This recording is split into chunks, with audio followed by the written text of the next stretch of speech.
messaging as a platform. So you guys probably have an idea what messaging is. So messaging is a form of communication to exchange information. Whenever you two processors or try to communicate with each other to invalidate cache or to build cache coherency, they exchange messages to do that. When you call your web server to get an HTML page, you send a request. So if you see, its messaging is involved at the both micro level and the macro level, all through the levels. So in essence, messaging is the means to distribute, share, or seek information in software systems. It's a very generic definition. I have kept it a generic definition so that you can realize or you can feel the power of this statement all throughout the presentation. So I'll particularly quote Alan Kay. So Alan Kay has particularly said in one of his letters that messaging in object-oriented programming, messaging should be the key rather than the object and object behavior.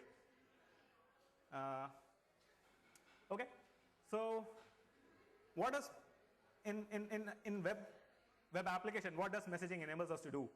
Messaging enables us to distribute data, and when you do that, it is a key to building distributed systems.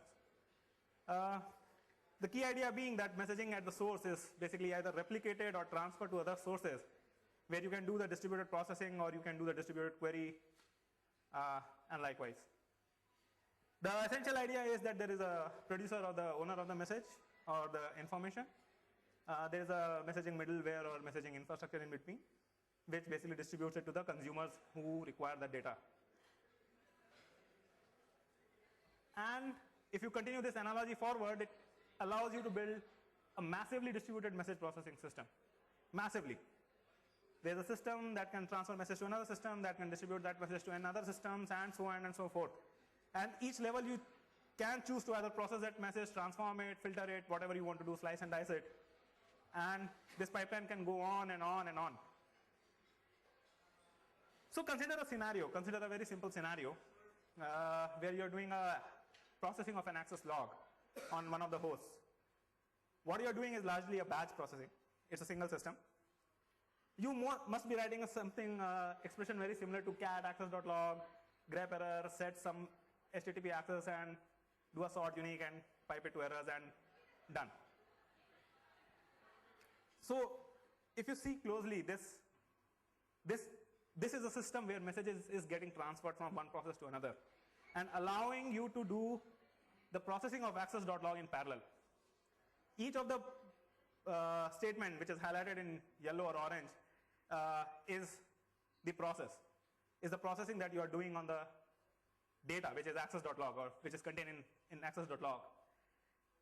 And you are transferring that data from one process to another through the green pipe character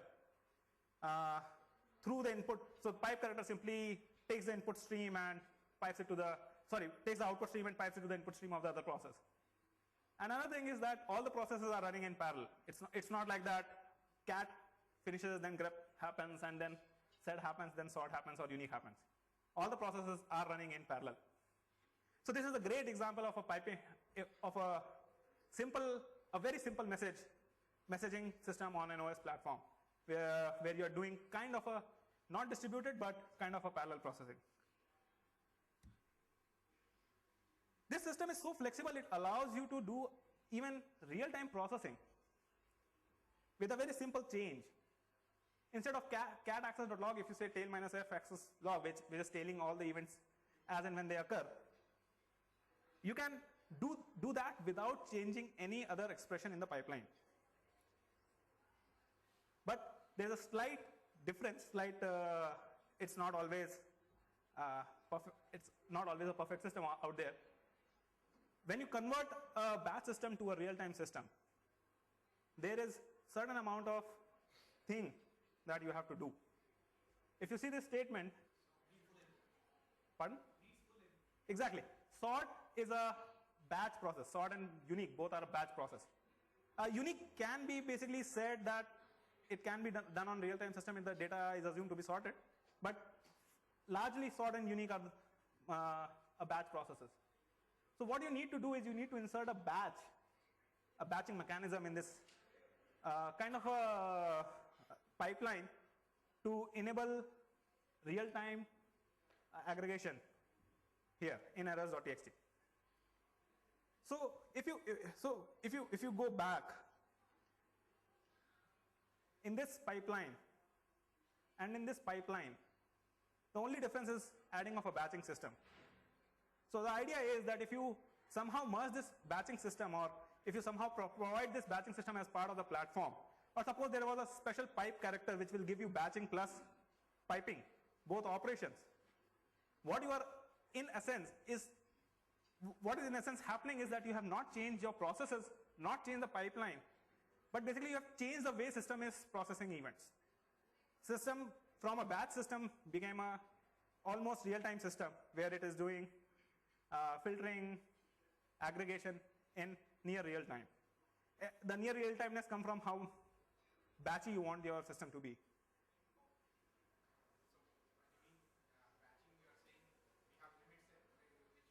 Yeah, so basically you wait for some amount of message to accumulate and then transfer that accumulated message to sort, or then subsequently to unique.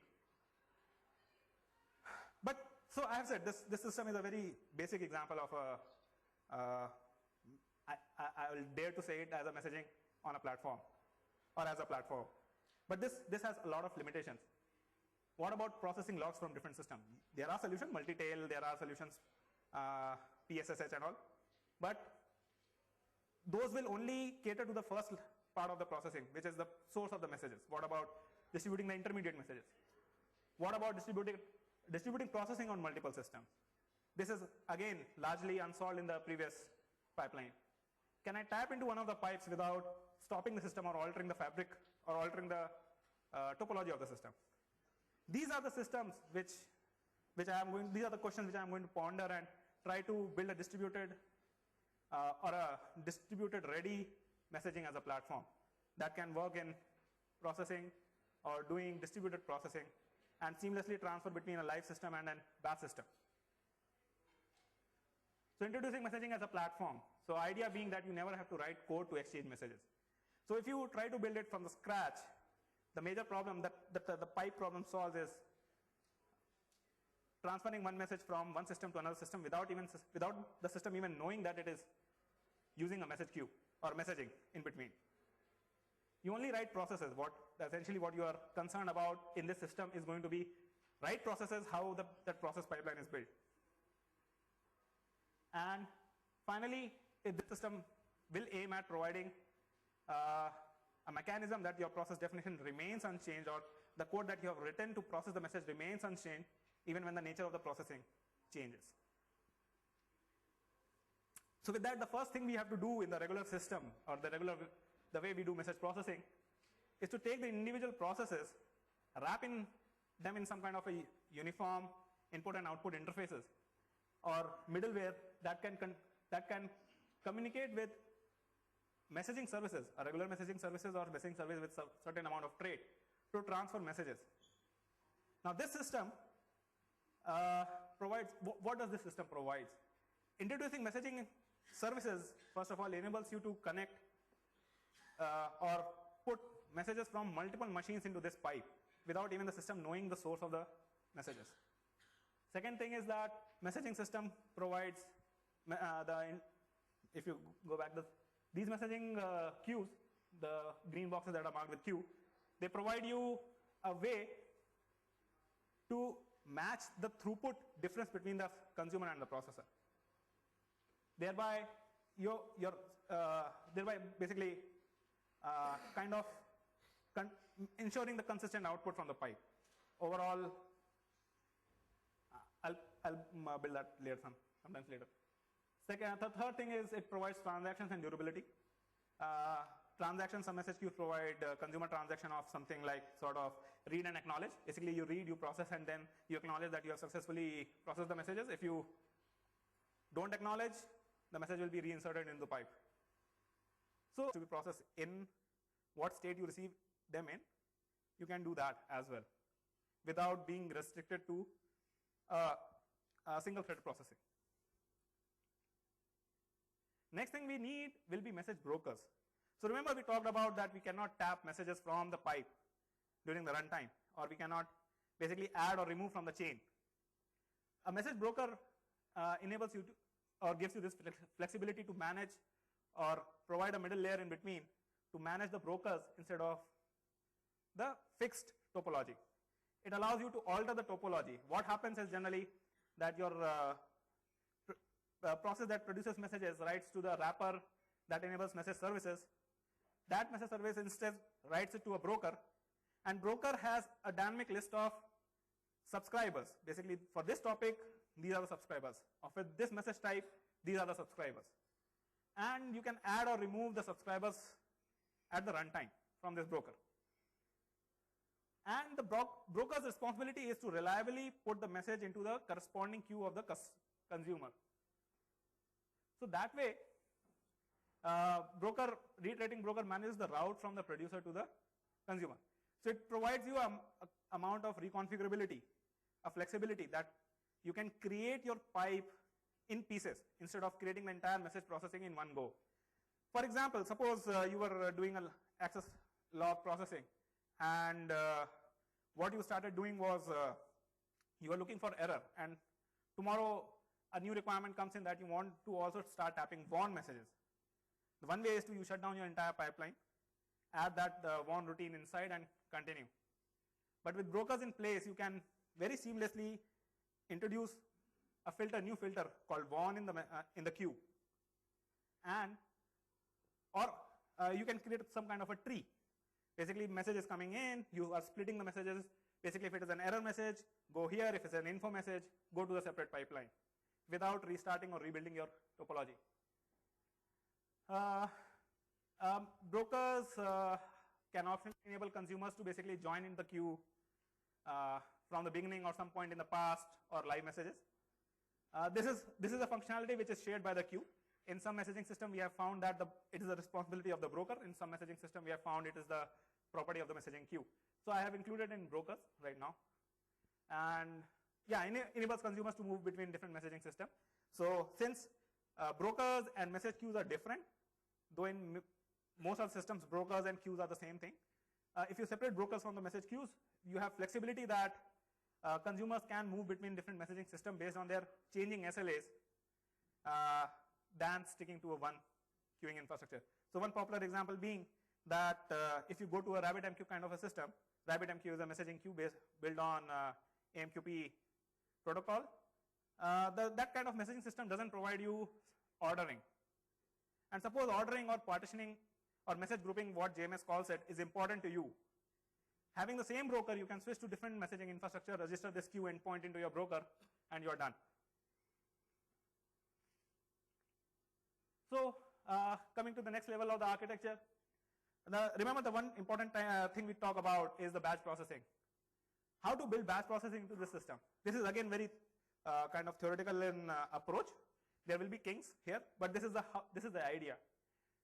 You can, after a queue, your platform can provide a batch queue or a batching system that can batch your messages based on a rule, say a time duration, a fixed time duration, or a time duration in the incoming messages, some kind of batching process that will essentially batch the system, and optionally add it to a batch processing system, something like HDFS or Hadoop, or some other your popular batch system like something like, it can even throw it into S3.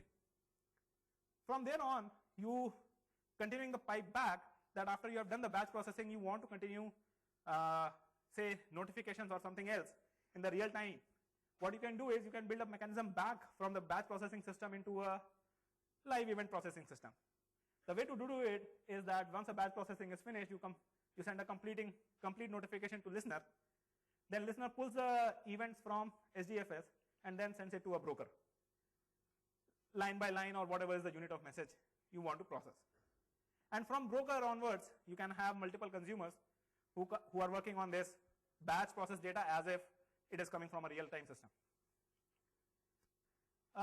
And finally, yes, to run and ensures that the messages are reaching the system and out of the system. So given these four things, I have built up a small kind of a demo on a single node, but on these principles, except for the last principle where it is a process manager, I have used the native OS as a process manager, and I have tried to build up a demo. Okay.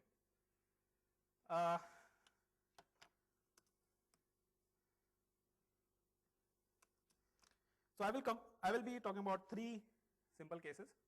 So first I will show you a simple OS pipeline. This is the first example that we talked about. Is this thing visible to everybody?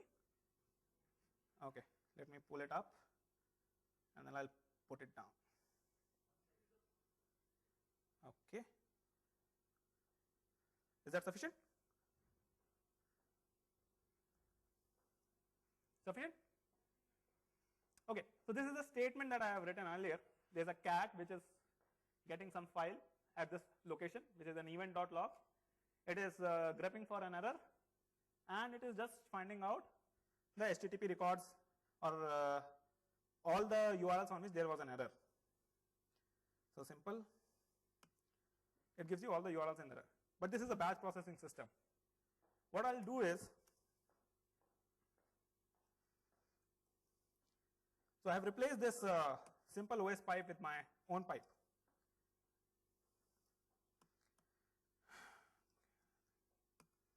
So here I have my own messaging as a platform executor, which is going to create a new pipe called pipe, and it is going to run the same process without any modification in a pipe manner. And to demonstrate that, I have already started 2 windows here and there that will have the processed output. So this window is tapping the output from the pipe 1, which is basically doing nothing but is the raw event that is generated by the cat command. This pipe is capturing the events which are only error events. Okay? So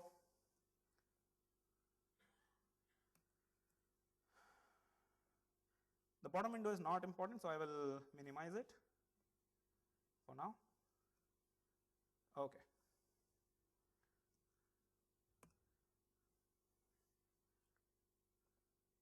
Yeah. So these are all events in the cat client. Here it is error and info, and here you see there are only errors.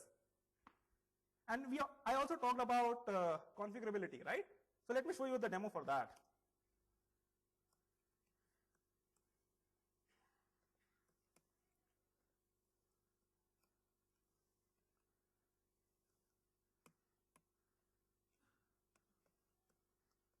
So I'm killing all the processes because they are running in the background.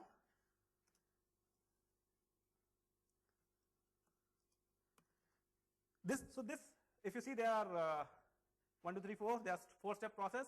This process is going to show you how configurable this system or this platform can be. So let me start with the step 1. Step 1 is simply going to start. So I'll put it back up because you need to see the output, what I'm doing, so that there is complete transparency. What I'm doing is there is a producer process. Okay, before that, let me just show you what all this platform provides. Or okay, I'll do it at the end. Okay. So there's a producer who is repeatedly going to generate an event log into this pipe. Okay. So as soon as I execute this command, you will see on this screen you are getting events.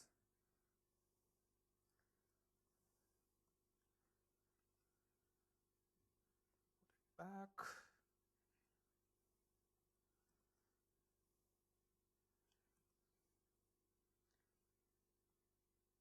Yeah.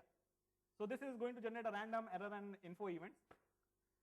Now, while that event is getting generated, I'll move on to step 2. What step 2 is doing is going to tap into this pipe 1 and start processing this line, which is grepping for info, all info commands, and add it to this producer. So this, just go with the syntax. Right now it's fully hacked up in bash. So this is the quirky syntax. So it is tapping into pipe 1, pushing the event of this output into pipe 2. Okay?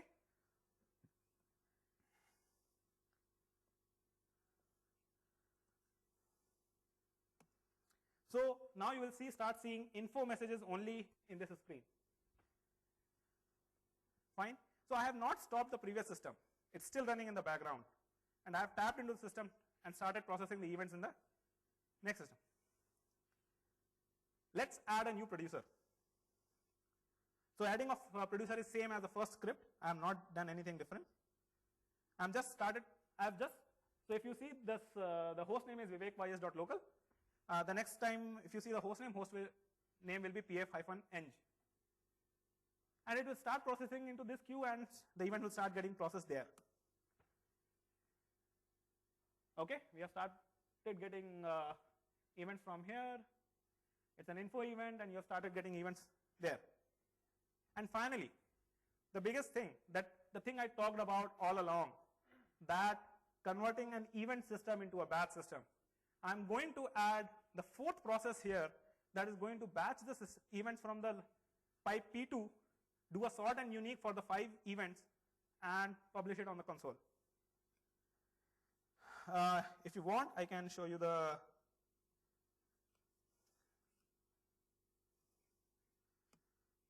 okay. So what this guy is doing is tapping into pipe 2, getting one line at a time. This is a statement to remove the quirkiness of bash where it tries to buffers each line. So I had to do a print 1 and flush. This is, by the way, just printing the host name. This command batch 5 is going to batch 5 events. And this sort unique minus C is the same command that you have seen in the first slide. It is going to sort the sort the event from tile number 1 and group it by the host name. How many info happened on per host. So it will take a while. It will take around, each event is producing at 1 event per second. Here it's random 1:3 ratio. So here it is. So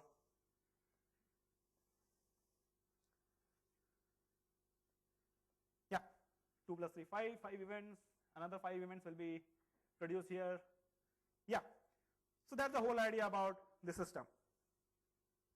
Any questions, anything? Okay. Let me show you what I have done. I'll cancel this pipe. I'll kill all platform processes. And I'll move back to what this platform provides. This is all this platform provides. Is it visible, or let me just, is this okay or this is better? Okay. So there is something called an actor. This actor is the wrapper that I was talking about in the first slide when we started building the architecture. This actor takes in the output from the system and sends it to a message queue, and vice versa. It's a batch system that I have already shown you. It batches the events. This is an event log, and this is a helper script that are generating event log for me. This is kill all Kafka pipes. By the way, I'm using Apache Kafka as the message queue, underlying message queue. It kills all the platform processes of messaging as a platform processes. Messaging as a platform execute any expression, cat, awk, set, grep, anything.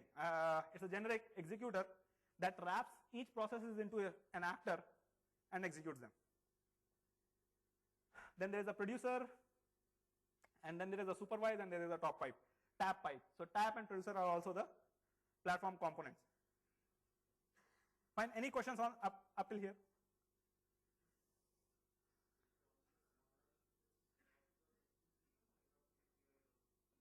Oh, this is just a demo system. This is just a proof of concept, you can say, about the system. So this proof of concept simply displays that this system is not something that cannot be built.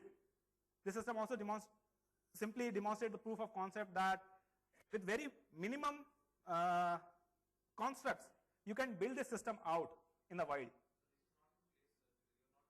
So I'll I'll come to that slide.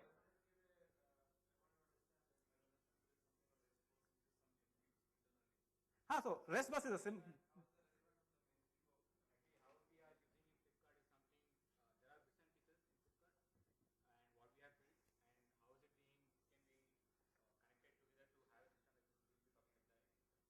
It's almost at the end. I'll conclude with there's just 2 slides remaining.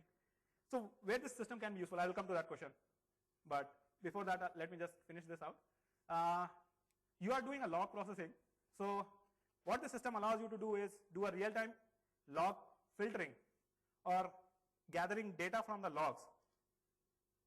And whenever you want to do a batch or aggregation process or a batch process, you can seamlessly shift to a batching process.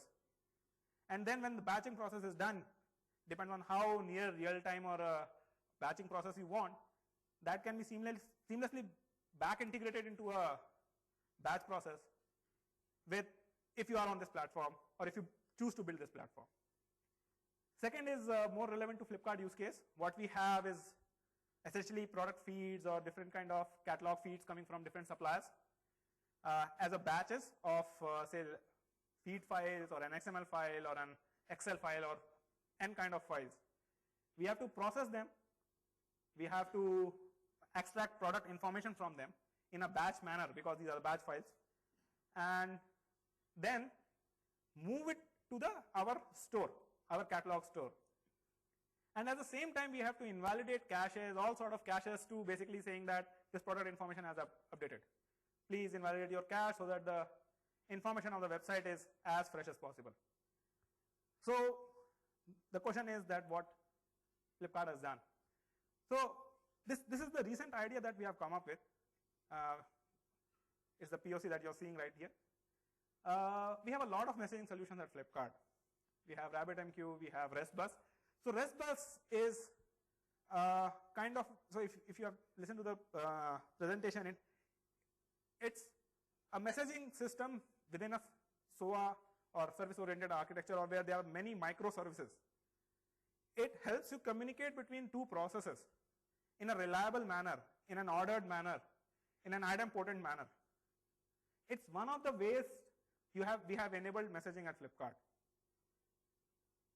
It is not this platform. Third thing is we have event replication using simple notification services where the catalog process completes the processing and it sends a notification to our notification service, and then it is consumed by n number of people to invalidate their caches or update their databases. And finally, we also have something events to batch processing and back. So this is something recent system that we built for analytics where we are pulling events from MySQL into our Hadoop process. We process it, put it back into MySQL for further analysis.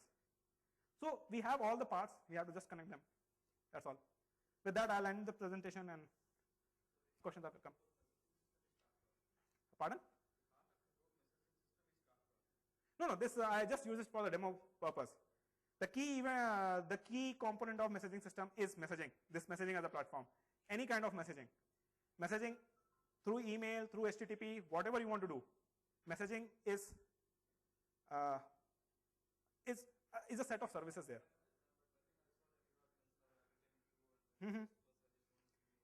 So the messaging in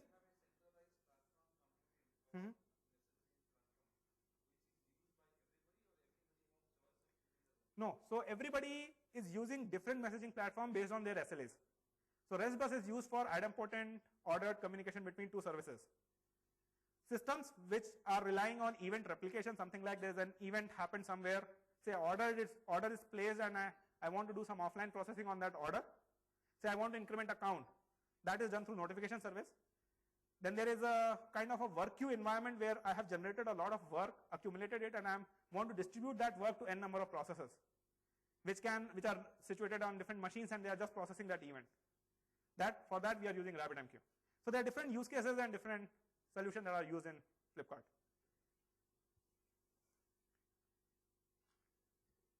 Any other questions?